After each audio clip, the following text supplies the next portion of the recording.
Hello friends, मैं doctor नीलम आपका अपनी चैनल स्टडी एंड रिसर्च में स्वागत करती हूं। फ्रेंड्स, आज हम स्टडी करने जा रहे हैं इतिहास के तृतीय प्रश्न पत्र की, और जो पेपर हम सॉल्व कर रहे थे वो था दिसंबर 2014।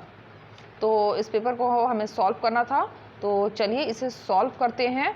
और अगर पिछले वीडियो आपने नहीं देखे हैं तो आप डिस्क्रिप्शन बॉक्स में जाकर लिंक के माध्यम से या आई बटन के माध्यम से इन वीडियोस को देख सकते हैं। इसके अलावा टीजीटी, पीजीटी और नेट का फर्स्ट पेपर, हिस्ट्री का द्वितीय प्रश्न पत्र, इन सभी पेपर्स को मैं सॉल्व करा चुकी हूँ। अगर आप देखने के इच्छुक हैं तो आई बटन और डिस्क्रिप्शन बॉक्स में जाकर वहां से आप लिंक के माध्यम से देख सकते हैं। तो चलिए देर ना करते हुए अभी हम सॉल्व करते हैं अपने क्वेश्चंस को। इस तरह का वीडियो पसंद आता है तो लाइक, शेयर, सब्सक्राइब करना मत भूलिए। सब्सक्राइब करने के बाद बेल आइकन की घंटी को जरूर प्रेस कर लीजिए, ताकि इस तरह का वीडियो मैं जब भी अपलोड करूं उसका नोटिफिकेशन आप तक आसानी से पहुंच सके। कुछ समय पहले मैं लाइव क्लास आपको देती थी, लेकिन समय अभाव के कारण मैं इस समय लाइव क्लास नहीं दे पा रही हूँ, क्योंकि टाइम डिसाइड नहीं है। जैसे ही टाइम डिसाइड हो जाएगा, एक पर्टिकुलर टाइम निश्चित हो जाएगा, तो मैं आपको लाइव क्लास भी आगे फिर से जारी करूँगी।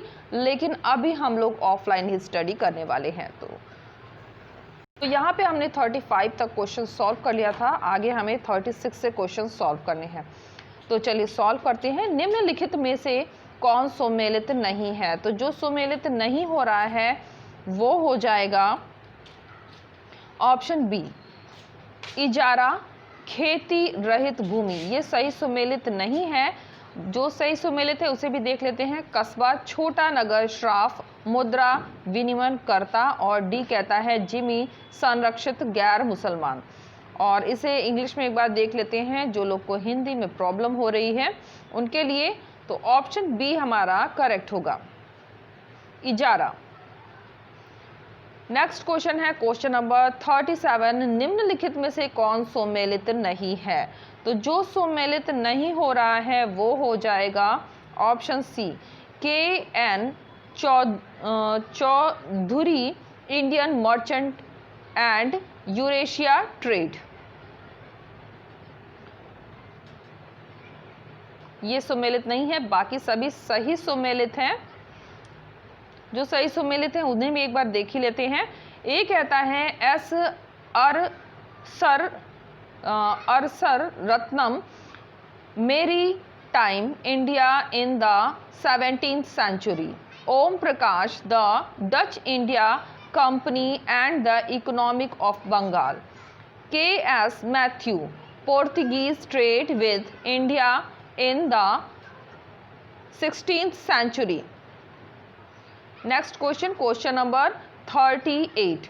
बाबर की नानी जो यूसुफ खान मुगल की पत्नी थी, और जिन्होंने बाबर के पिता की मृत्यु के पश्चात अपने पोते के लिए हर तरह का प्रबंध किया और षड्यंत्रकारियों को दबाया, उनका नाम बताइए।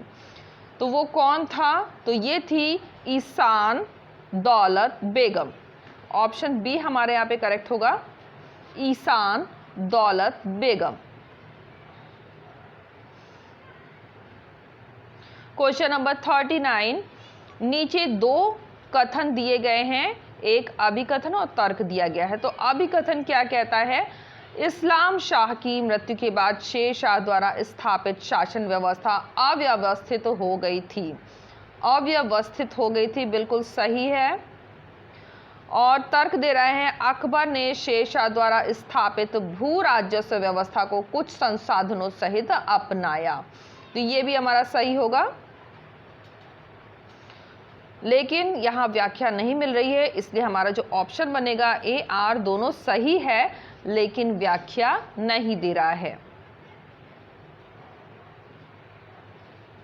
ऑप्शन बी हमारा करेक्ट होगा। Question number 40। तो फ्रेंड्स, यहाँ पे आपको जानकारी देना चाहूँगी कि अगर आपने 2020 का एग्ज़ाम दिया होगा तो आप देखेंगे काफ़ी क्वेश्चन इससे मैचिंग आपको मिल जाएंगे जो कि रिपीट हुए हैं। तो तृतीय प्रश्न पत्र भी उतना ही इम्पॉर्टेंट है जितना कि द्वितीय प्रश्न पत्र जो मैंने सॉल्व कराया था, तो इसे भी ज़रूर देखें। तो आ जाते हैं क्वेश्चन पे। क्वेश्चन नंबर 40, निम्नलिखित में से कौन सा कथन मुगल चित्रकारी के संबंध में सही नहीं है? तो मुगल चित्रकारी के संबंध में जो सही नहीं हो रहा है वो है ऑप्शन डी। पुनर्जागरणकालीन चित्रकला की विशेषता ने अकबर के शासनकाल में मुगल काल को बिल्कुल भी प्रभावित नहीं किया। तो ऑप्शन डी है जो कि इसमें इनकरेक्ट हो रहा है। बाकी सभी सही हैं, जो सही है उन्हें भी एक बार देख लेते हैं। ये कहता है अकबर ने एक बड़ी चित्रशाला स्थापित करके एक नए और जीवंत स्कूल का निर्माण किया जिसने 1560 के दशक में हमजानामा का चित्र निरूपण किया। बी कहता है अकबर के पूरे शासनकाल के दौरान कई पुस्तकों के चित्र निरूपण के लिए भारत के विभिन्न भागों से चित्रकारों की भर्ती की जाती थी। सी कहता है ऐसा प्रतीत होता है कि अकबर का शासनकाल आरंभ होते ही चित्रण में यथार्थता पर बल दिया जाने लगा। तो ये सभी सही हैं। एक बार इंग्लिश में देख लेते हैं और यहाँ हमारा जो ऑप्शन इनकरेक्ट हो रहा है, इनकरेक्ट चूज करना है, वो हो जाएगा ऑप्शन डी। क्वेश्चन नंबर 41, निम्नलिखित में से किस यूरोपीय ने अकबर काल में मुगल शहजादों और शहजादियों की शिक्षा की स्थिति के बारे में लिखा? तो यहाँ पे 41 का जो आंसर बनेगा वो हो जाएगा option D, father Monserrate. Father Monserrate. Next question पे आ जाते हैं। क्वेश्चन नंबर 42, निम्नलिखित मुगल शासकों में से किसने बीमारी से ठीक हो जाने के पश्चात सूफी संत ख्वाजा मुइजुद्दीन चिश्ती को धन्यवाद देने के रूप में अपने कान में बूंदा पहना? तो ये कौन था? तो ये था जहांगीर। ऑप्शन सी हमारा करेक्ट होगा।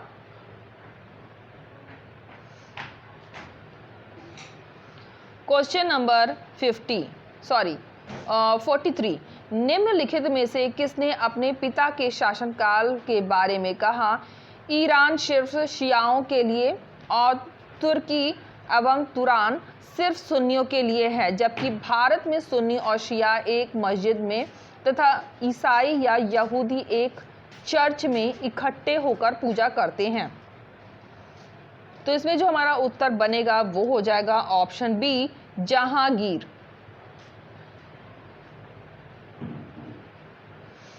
Next question, question number 44, Jahangir द्वारा शुरू की गई अल्तमगा जागीर के अभिलक्षण किससे मिलते जुलते थे? तो ये मिलते जुलते हैं वतन जागीर से। ऑप्शन ए हमारा करेक्ट होगा, वतन जागीर। क्वेश्चन नंबर 45, पुराने किले के सामने दिल्ली में खैरुल मंजिल नाम की मस्जिद का निर्माण किसने करवाया था? तो इस मंजिल का निर्माण कराने वाले थे माहम अंगा। ऑप्शन डी, माहम अंगा। क्वेश्चन नंबर 46, दारुल सर्किल निम्न में से किसके निर्धारण के लिए तैयार किया गया था? तो ये निर्धारण किया गया था, ये तैयार किया गया था राजस्व के लिए।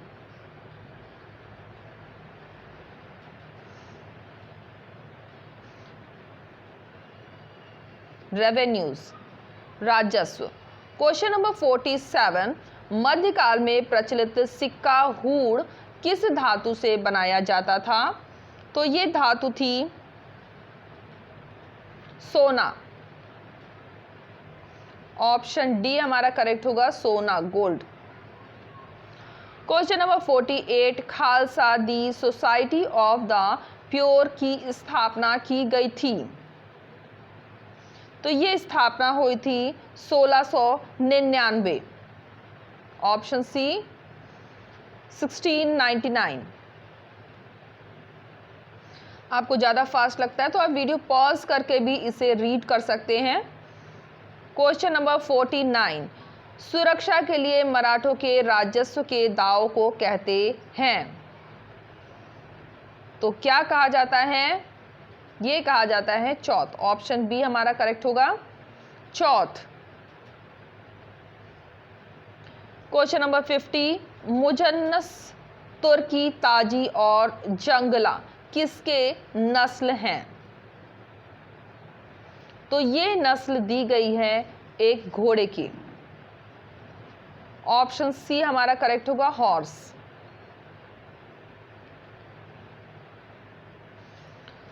क्वेश्चन नंबर 51, तो यहां पे सुमेलित करने का प्रश्न आ गया है। सबसे पहले दिया है हिंदू विडोज मैरिज एक्ट, ये हो जाएगा डलहौजी। दास्ता की समाप्ति, ये हुई थी लॉर्ड एलन बरो के समय। प्रार्थना समाज हम करेंगे डॉक्टर आत्माराम। और सत्य शोधक समाज ज्योतिबा फूले। तो यहाँ हम मैचिंग करते हैं। यहाँ पे ए का सेकंड एक ही जगह दिख रहा है, ऑप्शन सी हमारा करेक्ट होगा। तो ऑप्शन सी यहाँ पे हमारा करेक्ट हो रहा है, यहाँ पे भी मैच कर लेते हैं। ये हो जाएगा लॉर्ड डलहौजी, एक मिनट, लॉर्ड डलहौजी। फिर हम करेंगे एलन बरो, फिर हो जाएगा डॉक्टर आत्मा राम और सत्य शोधक समाज ज्योतिबा फूले। मैचिंग के काफ़ी प्रश्न आते हैं यूजीसी नेट में, ध्यान रखिएगा। तो आ जाते हैं 52 नंबर पे। और निम्नलिखित में से 1857 के भारतीय विद्रोह का कारण क्या नहीं था, यानी जो कारण नहीं बना था इनमें से, तो उसे ही पहचानना है। तो इसमें जो कारण नहीं बना था वो हो जाएगा ऑप्शन डी, सभी भारतीयों की औपनिवेशिक युग से छुटकारा पाने की इच्छा। ये कोई कारण नहीं बना था। अदर कारण भी देख लेते हैं। भारतीय सैनिकों को भारत तथा विदेश में काम करना था। बी कहता है एल्फिस्टन राइफल का आरंभ करना, ये भी एक कारण बना था। भारतीय तथा अंग्रेजी सेना में बहुत असमानता थी, ये भी एक 1857 की क्रांति का कारण उभर कर आया था। तो यहाँ पे ऑप्शन डी हो जाएगा। नेक्स्ट क्वेश्चन पे आ जाते हैं, क्वेश्चन नंबर 53। और यहाँ पे संस्थाएं दी गई हैं, संस्थापक दिए गए हैं, आपस में सुमेलित करना है। तो सबसे पहले दे रहा है हिंदू कॉलेज। हिंदू कॉलेज की स्थापना की थी डेविड हेयर ने। फिर MAO कॉलेज हो जाएगा सर सैयद अहमद खां। संस्कृत कॉलेज को हम कर देंगे संस्कृत कॉलेज जोनाथन डंकन हो जाएंगे। फिर बेथ्यून कॉलेज ज्योतिबा फूले। तो इस तरह से सुमेलित करते हैं। तो नीचे अपना हम मैच कर लेते हैं प्रश्न। ए का 4 लगाया है हमने और एक ही जगह दिख रहा है, ऑप्शन ए हमारा करेक्ट हो रहा है।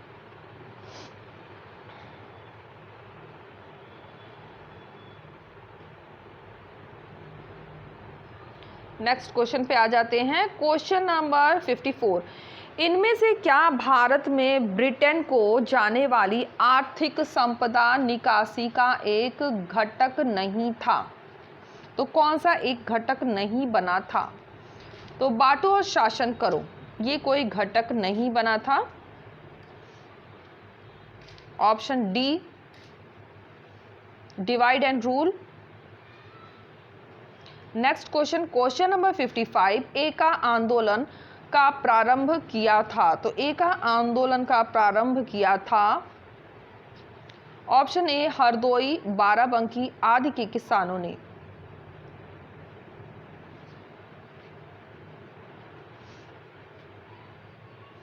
Next question number 56। Gandhi ji के राजनीतिक संगठन में उप ठेकेदारों का उपयोग करने की व्याख्या का सिद्धांत किसने प्रतिपादित किया?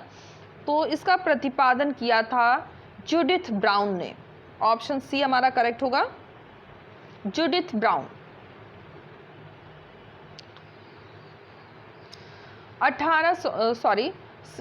57 नंबर, निम्नलिखित घटनाओं पर विचार कीजिए।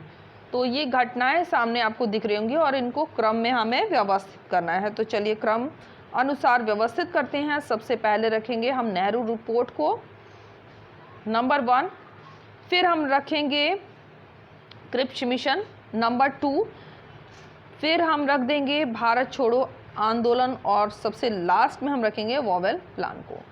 तो यहाँ पे जो हमारा सीक्वेंस है 3 पहले, फिर 1 2, ऑप्शन ए हमारा करेक्ट हो रहा है।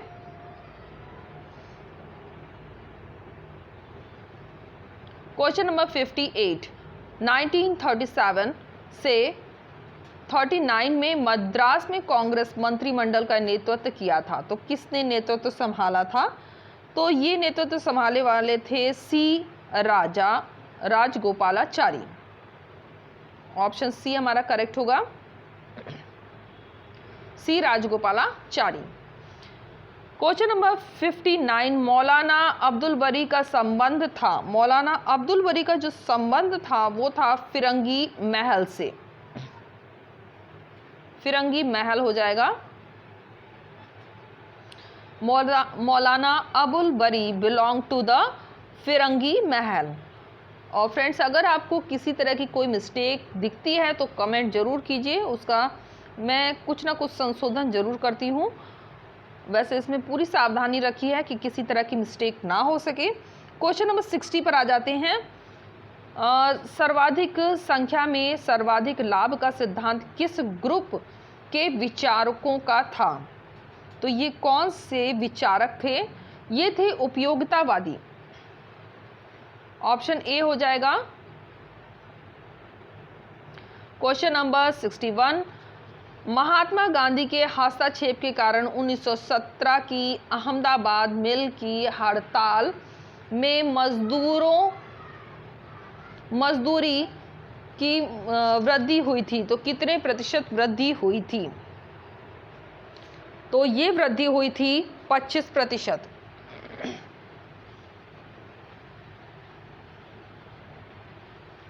नेक्स्ट क्वेश्चन, किसने कार्यवाही इस सिद्धांत पर कि सिंध का सहमेलन एक बहुत लाभकारी शैतानी एक संभावित डकैती अमल में होगी? तो ये किसके द्वारा कहा गया है? तो ये कहा गया है सर चार्ल्स नेपियर।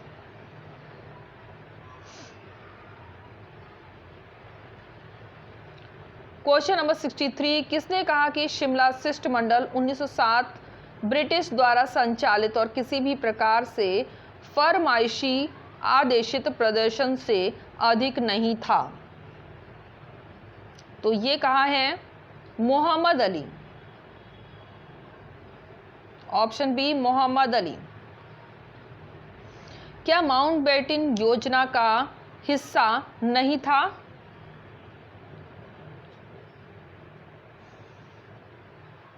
तो इसमें हमारा जो आंसर बनेगा वो हो जाएगा ऑप्शन सी, यह भारत के विभाजन की तिथि के बारे में सुस्पष्ट नहीं था।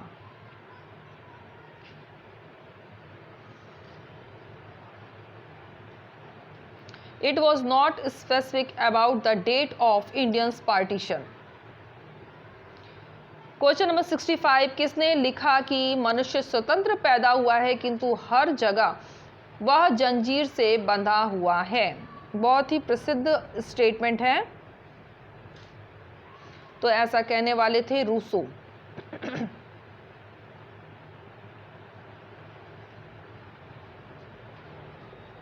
रूसो हो जाएंगे। ऑप्शन डी हमारा करेक्ट होगा।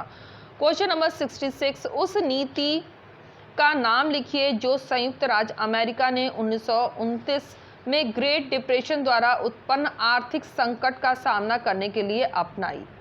तो ये कौन सी नीति अपनाई गई थी? न्यू ड्रिल की नीति, न्यू ड्रिल,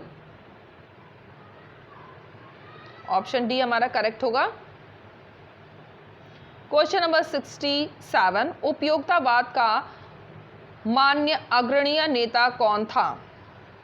उपयोगितावाद का जो मान्य और अग्रणीय नेता था वो हो जाएगा Jeremy Bentham. Jeremy Bentham, option B हमारा करेक्ट होगा। क्वेश्चन नंबर 68, व्यक्ति और घटनाएं दी गई हैं और इसे आपस में हमें सम्मिलित करना है। तो ए है ईश्वर चंद्र विद्यासागर, ये हो जाएंगे 1856 के हिंदू विधवा पुनर्विवाह के कानूनी अधिकार प्रदान करना। मालाबारी, मालाबारी कहां पर हो जाएंगे? ऑप्शन 2 से 1951 का एज ऑफ कंसेंट बिल से। स्वामी विवेकानंद हो जाएंगे नंबर 1 से। शिकागो में 1893 के धर्मों का संसद।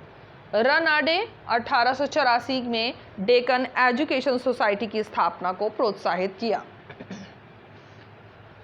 तो यहाँ पे हमारा जो ऑप्शन बनेगा वो देख लेते हैं। थर्ड एक ही जगह दिख रहा है, ऑप्शन ए हमारा यहाँ पे करेक्ट होगा, ऑप्शन ए।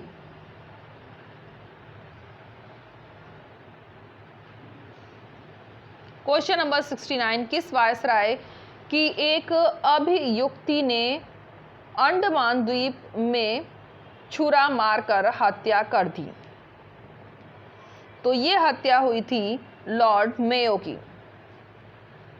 ऑप्शन सी हमारा करेक्ट होगा, लॉर्ड मेयो। क्वेश्चन नंबर 70, निम्नलिखित में से कौन भारत सरकार के 1935 के अधिनियम गवर्नमेंट ऑफ इंडियन एक्ट 1935 का अंग नहीं था? तो जो अंग नहीं था वो हो जाएगा एक भारतीय गवर्नर नियुक्त करना। ऑप्शन बी हमारा करेक्ट होगा, appointment of an Indian as a governor. Next question पे आ जाते हैं। Question number 71, review of historical सीथियस नामक पत्रिका जो मनुष्य के समाज में समस्त गतिविधियों के संकलन पर केंद्रित है कि 1900 ईस्वी में किसने स्थापना की? तो ये स्थापना हुई थी हेनरी बैरो। हेनरी बैरो हो जाएगा, ऑप्शन सी हमारा यहाँ पे करेक्ट हो जाएगा। क्वेश्चन नंबर 72, किसने तर्क किया कि औपनिवेशिक काल में भारतीय उद्योगों का विकेंद्रीकरण नहीं हुआ था? तो जो विकेंद्रीकरण नहीं हुआ है वो हो जाएगा मॉरिस डी मॉरिस।